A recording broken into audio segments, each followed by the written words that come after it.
as it is springtime here, school will come to a close, and I think it's a reminder for us. We will do a lot of work with school districts over the coming summer break, and refreshing equipment or new one-to-one devices for all the students, what have you.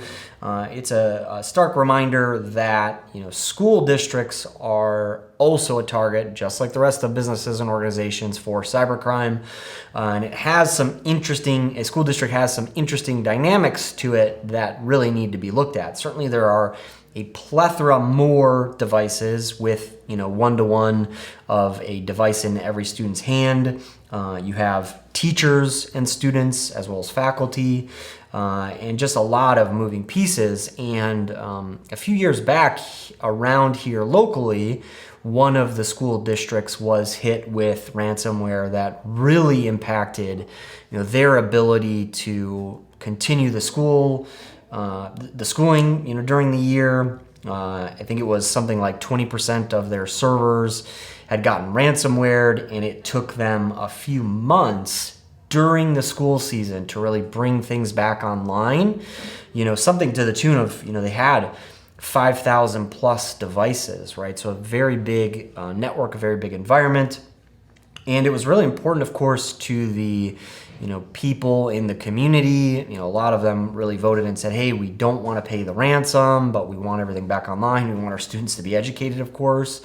And it just took the IT team a metric ton of work to bring that network back online. And I'm fairly certain the story goes that they operated via pen and pencil for the longest time until the technology came back online.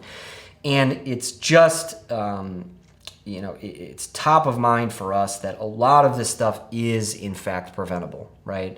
What I often see is not enough budget, not enough resources being spent towards doing the things that are necessary to be proactive, to install the layers, to protect these networks, these environments in businesses and school districts and other organizations. And it takes a lot to react, to fix, to put Humpty Dumpty back together, so to speak.